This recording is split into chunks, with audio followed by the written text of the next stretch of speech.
I'm always on the lookout for practical ways of reducing waste while gardening.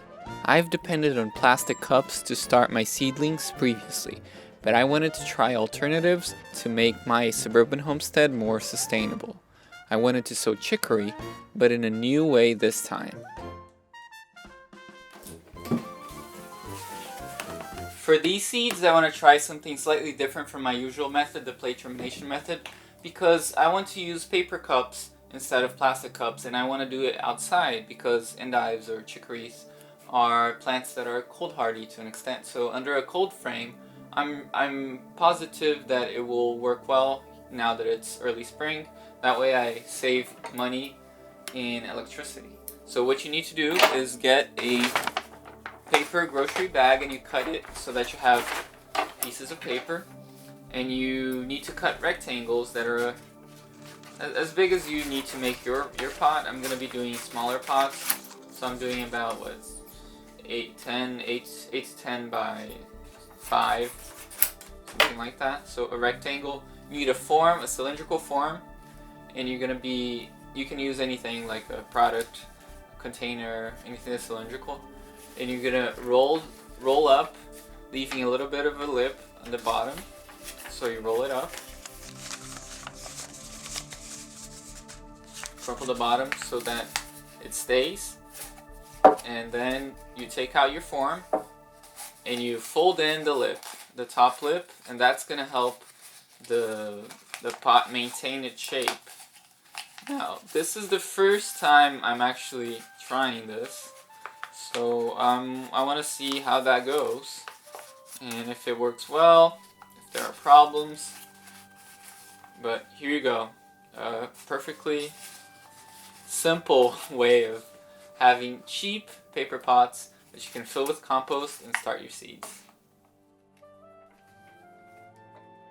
It is always easier to go to a garden center come springtime, when visions of bountiful harvests are the season's zeitgeist, and purchase ready-to-plant 6-packs of seedlings.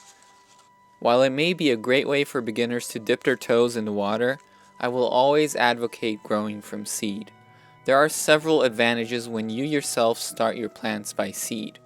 I believe you become more invested and less likely to neglect your crops later on when the weather ferments into muggy summers. By that time, well-intentioned gardens become post-apocalyptic ghost towns, overgrown by weeds and bolting vegetables. Growing from seed also allows you to grow a greater palette of vegetables and varieties. Garden centers will only propagate the best sellers, and it makes sense that they do it that way.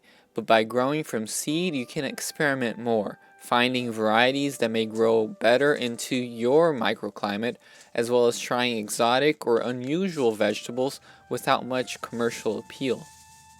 Chicory, endive, or radicchio, for instance, are almost never available as seedlings in garden centers in the US, simply because, well, most people either don't know them or don't like them. I love their bitter taste, so the only way I would get to grow them would be by starting them from seed. Growing from seed has another huge advantage. It is cheaper.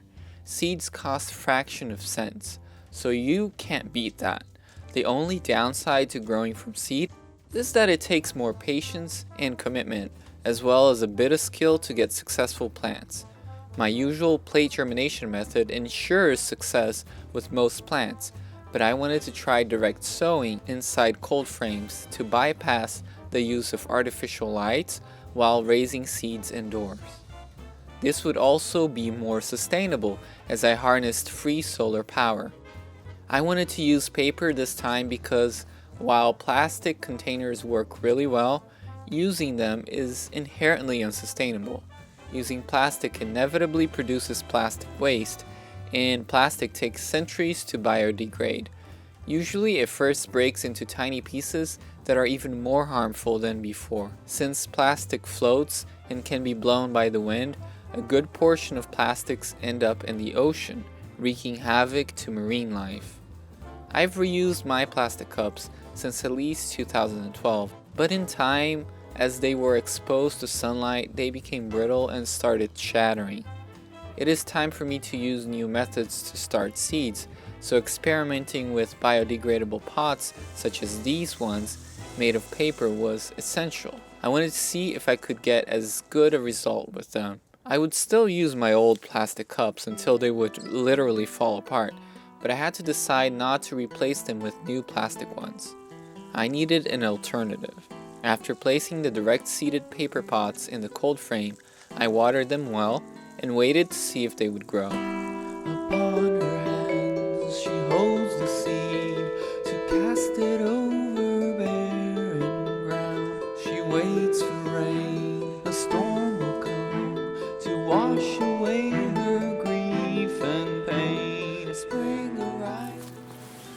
I'm excited to see how that works. But just in case, I'm going to try a batch with the plate germination method. That's a tried and true one for me, so that I ensure that I actually get a crop. As usual, I got a small plate, put a piece of paper napkin in it, and poured a bit of water, removing the excess. I then got my radicchio seeds and sprinkled them over the wet paper, being sure to leave no clumps. Then I put the plate into a used Ziploc bag, leaving it over a heater vent to germinate hopefully in the following days. Coming up in the next block, I will continue my exploration into starting seeds in paper pots right after this commercial.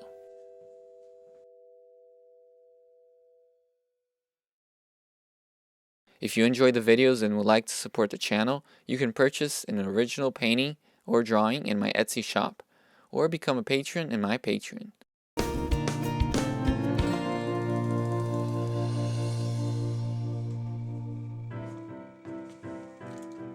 Just 3 days later, the seeds burst out of their shells and needed to be potted.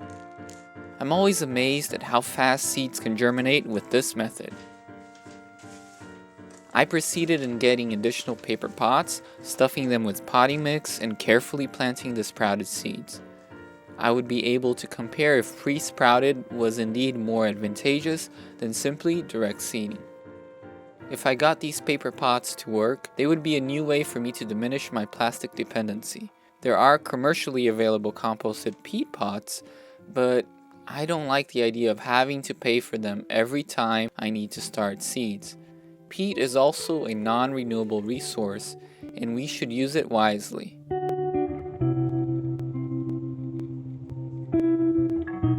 Whenever people see the plate germination method, there's usually two kinds of responses. Some people really get it and they say, wow, that's an awesome idea, that will actually help me, and they adopt it. They try it and they adopt it. The other people think it's too much work and just seems like a waste of time. Well, it is a lot of work, considering that you have to get each little seedling carefully and put it inside of its proper place after it's germinated. You have to handle the fragile roots.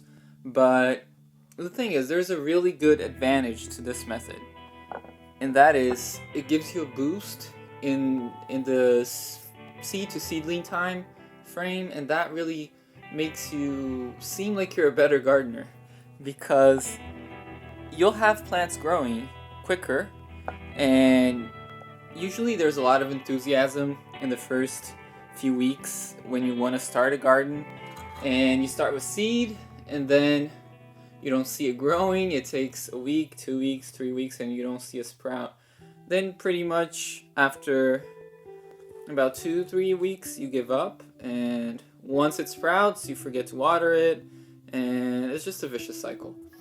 Whereas if you have a process that like jump starts that, and you immediately see a seedling growing, then you're encouraged to continue. So I really advise that beginners try out this method first, just to get their juices, their gardening juices flowing. And then once you're pretty confident on your abilities to grow plants, then you can start thinking about doing direct seeding, which has many advantages. Just need a little bit more patience and a little bit more knowledge of how seeds work. Once you get the hang of it, you will be gardening for life. And if you are anything like me, you will continue experimenting, finding new, better ways of doing old tasks. The good thing about paper is that it is biodegradable. The pots become soil as the season progresses. Also, when planting your seedlings, you theoretically don't need to remove them from their pots, as roots will break through the composting paper. I wanted to test these ideas in real life. These paper pots could be made for free using recycled materials. I love the traditional terracotta pots, but they can be expensive and they break easily. They also are too porous and dry too quickly, which can stress out younger seedlings. I was worried that the paper pots would also dry out quickly. Glazed terracotta would be perfect. They last generations if taken good care of, but they are expensive. That gave me the idea of testing out those ugly branded mugs everyone tries to get rid of. I only needed to drill holes in them. Maybe I should try that next year. I will share what happened to my paper pots in my next episode coming up next Sunday. See you there.